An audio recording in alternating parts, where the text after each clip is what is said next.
എന്താണ് uric acid? ചെറിയ രക്തക്കുഴലുകൾ എവിടെയൊക്കെയാണുള്ളത്? നമ്മുടെ ഹാർട്ടിലുണ്ട്, അതേപോലെ തന്നെ ബ്രെയിനിലുണ്ട്. അവിടെയൊക്കെ ഇത് അടിഞ്ഞുകൂടി ബ്ലോക്ക് ഉണ്ടാക്കിയാൽ എന്ത് പറ്റും? സ്ട്രോക്ക്, അതേപോലെ തന്നെ ഹാർട്ടിന് ഉണ്ടാകുന്ന അറ്റാക്ക്. പിന്നെ ഡയബറ്റിസിന് ഒരു കാരണം പറയുന്നുണ്ട് യൂറിക് ആസിഡിന്. ഹൈപ്പർ ടെൻഷൻ, പ്രഷർ ഉണ്ടാക്കാൻ ഒരു കാരണം പറയാറുണ്ട്. നമ്മൾ ആദ്യം തന്നെ ഇത് കണ്ടുപിടിച്ച് ചികിത്സിക്കുകയാണെങ്കിൽ വളരെ നന്നായിരിക്കും.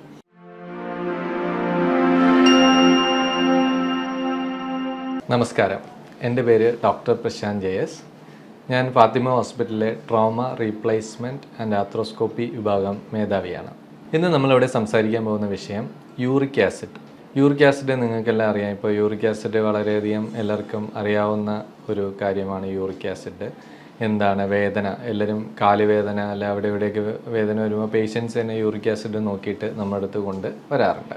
അപ്പോൾ അത് യൂറിക് ആസിഡ് അങ്ങനെ ഒരു വേദന ഉണ്ടാക്കുന്ന ഒരു കാര്യം മാത്രമല്ല, അതിൽ കുറേ ഒളിഞ്ഞിരിക്കുന്ന വസ്തുതകളും കൂടെ ഉണ്ട്, അപകട സൂചനകളുണ്ട്. അതിനെക്കുറിച്ചൊക്കെ നമുക്ക് മനസ്സിലാക്കാം. അപ്പോൾ എന്താണ് യൂറിക് ആസിഡ്? നമ്മൾ മത്സ്യം, മാംസം, പരിപ്പ് വർഗ്ഗങ്ങളൊക്കെ കഴിക്കുമ്പോൾ നമ്മുടെ ശരീരത്തിൽ, രക്തത്തിൽ ഉണ്ടാകുന്ന ഒരു വസ്തുവാണ് യൂറിക് ആസിഡ്. അപ്പോൾ യൂറിക് ആസിഡ് നമ്മൾ സാധാരണ ഉണ്ടായിക്കഴിഞ്ഞാൽ എന്ത് ചെയ്യും? നമ്മളെ മലത്തിൽ കൂടെയും മൂത്രത്തിൽ കൂടെ അങ്ങ് പോയിക്കോളും. പക്ഷേ ഇത് അടിഞ്ഞുകൂടുന്ന ഒരവസ്ഥ വരുമ്പോഴാണ് ശരിക്കും പറഞ്ഞാൽ യൂറിക് ആസിഡിൻ്റെ ഒരു അപകടം ഉണ്ടാകുന്നത്. അപ്പോൾ പ്യൂരിൻസ് എന്ന് പറയുന്ന ഒരു രക്തത്തിലെ വസ്തു വിഘടിച്ച് മെറ്റബോളൈസ് ചെയ്തുണ്ടാകുന്ന ഒരു വസ്തുവാണ് യൂറിക് ആസിഡ്. ഇതൊരു ഉപ്പിനെ പോലെ ഇരിക്കും, നമ്മൾ ഒരു ക്രിസ്റ്റൽ ആണ് ഇത്.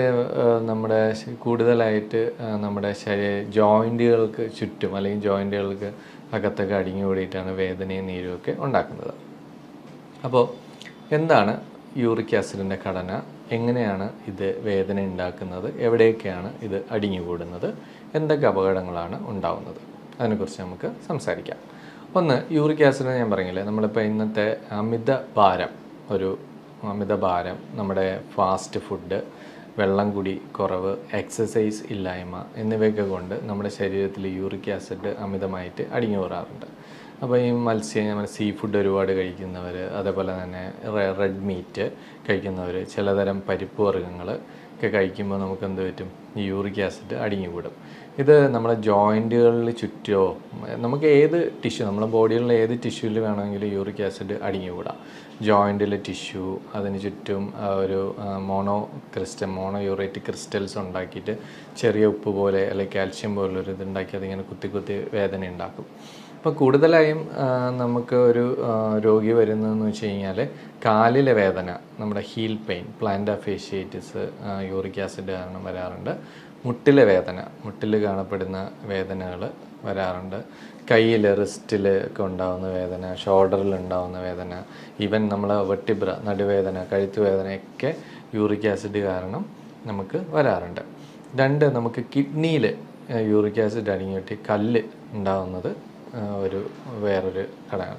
ഇപ്പോൾ പുതിയ പഠനങ്ങളിൽ പറയുന്ന യൂറിക് ആസിഡ് ചെറിയ രക്തക്കുഴലുകളിൽ അടിഞ്ഞിട്ട്, നിങ്ങൾക്കറിയാം ചെറിയ രക്തക്കുഴലുകൾ എവിടെയൊക്കെയാണുള്ളത്? നമ്മുടെ ഹാർട്ടിലുണ്ട്, അതേപോലെ തന്നെ ബ്രെയിനിലുണ്ട്. അവിടെയൊക്കെ ഇത് അടിഞ്ഞുകൂടി ബ്ലോക്ക് ഉണ്ടാക്കിയാൽ എന്ത് പറ്റും? സ്ട്രോക്ക്, അതേപോലെ തന്നെ ഹാർട്ടിന് ഉണ്ടാകുന്ന അറ്റാക്ക്.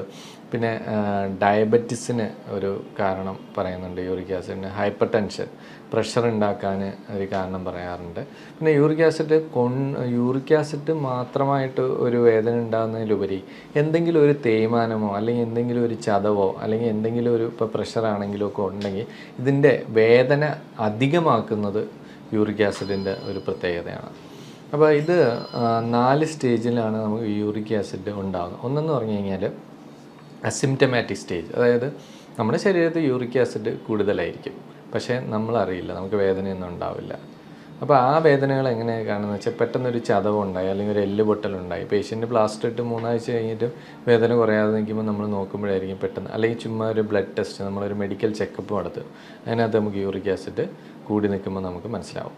രണ്ടെന്ന് പറഞ്ഞാൽ അക്യൂട്ട് ഗൗട്ട് എന്ന് പറഞ്ഞാൽ യൂറിക് ആസിഡ് കാരണം അതെവിടെയെങ്കിലും ഡെപ്പോസിറ്റ് ചെയ്തുണ്ടാകുന്ന ഒരു അസുഖത്തിനെയാണ് നമ്മൾ ഗൗട്ട് എന്ന്. ഇത് പണ്ടൊക്കെ കിങ്സ് ഡിസീസ് എന്നാണ് പറയേണ്ടത്. കാരണം എന്ന് വെച്ച് കഴിഞ്ഞാൽ സാധാരണ ഇതെങ്ങനെ ഉണ്ടാകുമെന്ന് വെച്ച് കഴിഞ്ഞാൽ നമ്മൾ അമിതമായിട്ട് ഭക്ഷണം കഴിക്കുന്നു, അതായത് നല്ല സീ ഫുഡും റിച്ച് ആയിട്ടുള്ള റെഡ് മീറ്റും ഒക്കെ കഴിച്ചിട്ട് അതിൻ്റെ കൂടെ ആൽക്കഹോൾ, ബിയർ, വൈൻസ് അങ്ങനെ എന്തെങ്കിലും കഴിക്കുമ്പോൾ ഈ ആൽക്കഹോളിനൊരു പ്രത്യേകതയുണ്ട്. യൂറിക് ആസിഡിനെ പെട്ടെന്ന് ഇത് ജോയിൻറ്റിലോട്ട് അല്ലെങ്കിൽ നമ്മുടെ മസിലുകളിലൊക്കെ ഡെപ്പോസിറ്റ് ചെയ്യിപ്പിക്കും.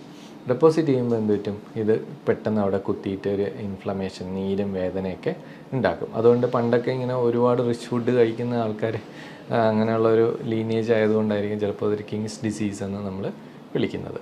പിന്നെ നമ്മൾ ഭക്ഷണമൊക്കെ ഞാൻ പറഞ്ഞല്ലോ, അമിതഭാരം, വെള്ളം കുടിക്കുന്നത് കുറവ് കാരണം യൂറിക് ആസിഡ് അടിഞ്ഞു കൂടുന്നു. പിന്നെ നമ്മുടെ എക്സസൈസ് ഇല്ലായ്മ, അപ്പോൾ രക്തോട്ടം കുറയുന്ന, സ്റ്റാഗ്നേഷൻ ഓഫ് ബ്ലഡ്, അതൊക്കെ യൂറിക് ആസിഡ്. ഇതിനെപ്പോഴും നമ്മുടെ ഹൃദയത്തിൽ നിന്ന് അകലെയുള്ള, അതായത് കാല്, കൈ അങ്ങനെയുള്ള സ്ഥലങ്ങളിലൊക്കെ കൂടുതൽ വേദനയും നീരും അല്ലെങ്കിൽ പുകച്ചിൽ, ചില സ്ഥലങ്ങളിൽ ഇതിന് ചുടുവാദം എന്നൊക്കെ പറയാറുണ്ട്. കാരണം ഇതിൻ്റെ ഒരു ചൂട് ഉണ്ടാവുന്നത് കാരണം, ഒരു പുകച്ചിൽ ഉണ്ടാവുന്നത് കാരണം നമുക്ക് യൂറിക് ആസിഡ് കാണാറുണ്ട്.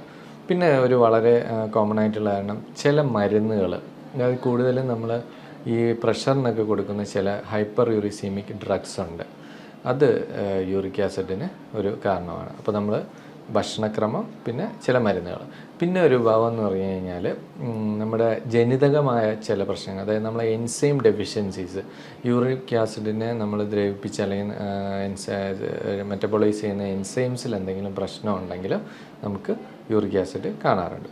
പിന്നെ എന്ന് പറഞ്ഞു കഴിഞ്ഞാൽ പ്രായം എന്ന് പറഞ്ഞാൽ സാധാരണ ഇത് കൂടുതലും പിന്നെ ആണുങ്ങളിൽ ആണ് കാണാറ്. പക്ഷേ ഈ പോസ്റ്റ് മെനോപസ്, നമ്മൾ ആർത്തവിരാമം സംഭവിച്ച സ്ത്രീകളിൽ യൂറിക് ആസിഡ് കൂടുതൽ കാണാറുണ്ട്. അത് ഏകദേശം അപ്പം മിഡിൽ ഏജ്ഡ് ആയിട്ടുള്ള ആൾക്കാരിലാണ് യൂറിക് ആസിഡ്.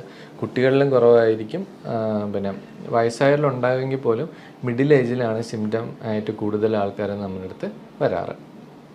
അപ്പോൾ ഇതൊരു ജനിതകമായിട്ടുള്ള എൻസൈം പ്രശ്നങ്ങളും കാരണം ഇങ്ങനെ വരും. ഇനി ചില കേസുകളിൽ അണ്ടർ സെക്രീറ്റേഴ്സ് ഒക്കെ ഉണ്ട്, അതായത് നമ്മൾ കിഡ്നിക്ക് അങ്ങനെ എന്തെങ്കിലുമൊക്കെ പ്രശ്നം ഉണ്ടെങ്കിൽ, അല്ലെങ്കിൽ ഹാർട്ടിന് എന്തെങ്കിലുമൊക്കെ പ്രശ്നം ഉണ്ടെങ്കിൽ, അല്ലെങ്കിൽ നമുക്ക് ബാധിക്കുന്ന ചിലതരം ക്യാൻസറുകൾ, ലുക്കീമിയ പോലുള്ള ക്യാൻസറുകൾ, അല്ലെങ്കിൽ അതിന് കൊടുക്കുന്ന കീമോതെറാപ്പി ഒക്കെ കാരണം യൂറിക് ആസിഡ് ഇങ്ങനെ കൂടുതൽ നിൽക്കാറുണ്ട്.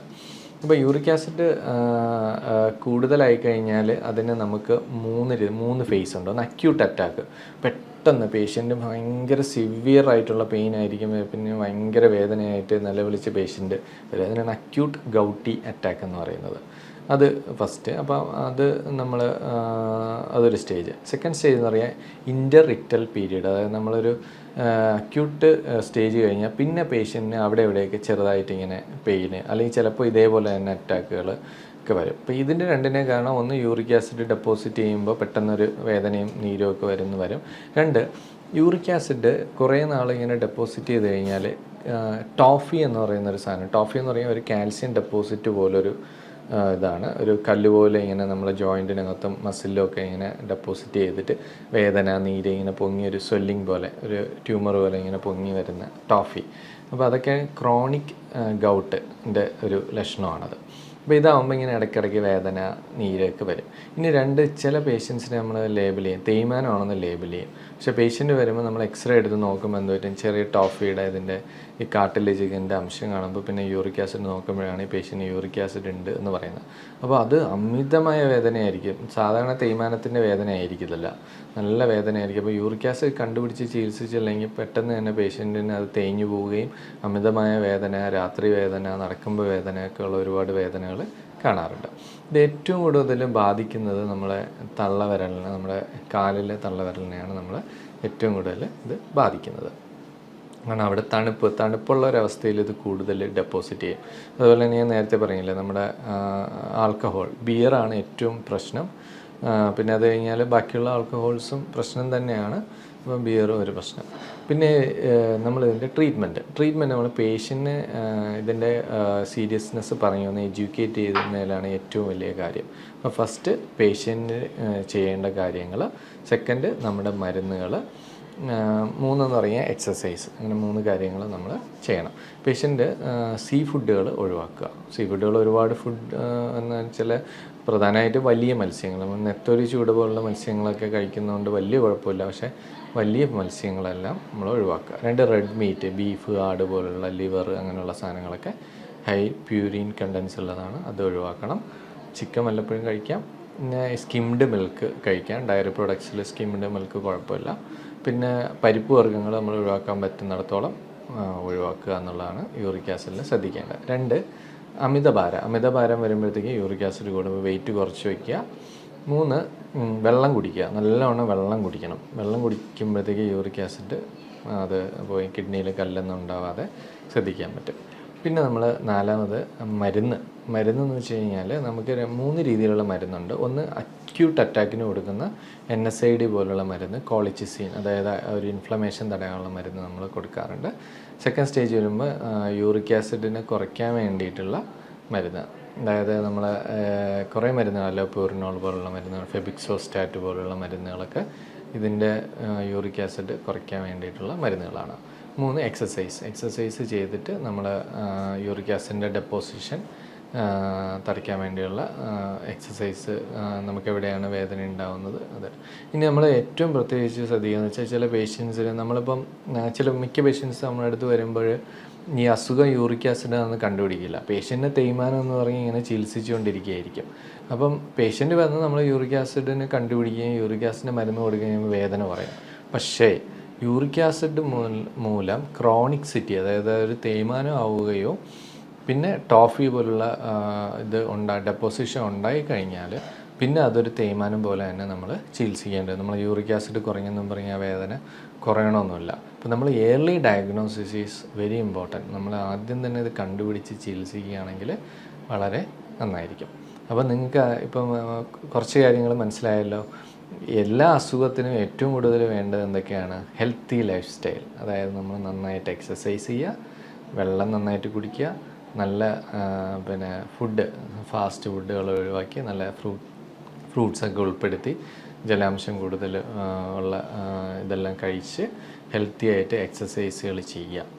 അപ്പം എക്സസൈസ് ആൾക്കാർ എൻ്റെ അടുത്ത് പറയാറുണ്ട്, ഞാൻ വീട്ടിൽ രാവിലെ തൊട്ട് വൈകിട്ട് വരെ ജോലി ചെയ്യുന്നതാണ്. പക്ഷേ നമ്മളിന്ന് കഴിക്കുന്ന ഫുഡും ലൈഫ് സ്റ്റൈലും ഒക്കെ നോക്കുമ്പോൾ നമ്മൾ ആ എക്സസൈസിൽ നമ്മളെന്തെങ്കിലും ഫാസ്റ്റായിട്ടുള്ള 45 മിനിറ്റ്സ് നടക്കുകയോ അല്ലെങ്കിൽ ജോഗ് ചെയ്യുകയോ അല്ലെങ്കിൽ ചെറുതായ എന്തെങ്കിലും എക്സസൈസോ ഒക്കെ ചെയ്യാം. അപ്പോൾ പറയും കാലുവേദന കാരണം എനിക്ക് എക്സസൈസ് ചെയ്യാൻ പറ്റുന്നില്ല. കാലുവേദന കാലുകൊണ്ടുള്ള എക്സസൈസുകൾ അല്ലല്ലോ, പല എക്സസൈസുകളുണ്ട്. നമുക്ക് കൈ കൊണ്ട് ചെയ്യാനുള്ള എക്സസൈസ്, കിടന്നിട്ട് ചെയ്യുന്ന എക്സസൈസ് ഉണ്ട്. പിന്നെ ഇപ്പോൾ സ്വിമ്മിങ് ഇപ്പോൾ ഒരു നല്ല എക്സസൈസാണ്. അപ്പോൾ നമ്മൾ ഇപ്പോൾ സൈക്ലിങ് ഇപ്പോൾ പുതുതായിട്ട് വരുന്നുണ്ട് എക്സസൈസുകൾ. അപ്പോൾ അങ്ങനെയുള്ള നമുക്ക് കാല് നിലത്തൂന്നി ചെയ്യാൻ പറ്റാത്ത കുറേ എക്സസൈസ് വെറൈറ്റീസ് ഇപ്പോൾ വരുന്നുണ്ട്. അതൊക്കെ നമ്മൾ ഒരു ഫിസിയോ ട്രെയിനറും അതായത് ഡോക്ടറുടെ നിർദ്ദേശപ്രകാരം നമുക്ക് ചെയ്യാൻ പറ്റും. അപ്പോൾ ഇത്രയൊക്കെയാണ് എനിക്ക് യൂറിക് ആസിഡിനെ കുറിച്ച് പറയാനുള്ളത്. അടുത്ത പ്രാവശ്യം വീണ്ടും ഒരു ടോപ്പിക്കുമായിട്ട് വരാം. നമസ്കാരം.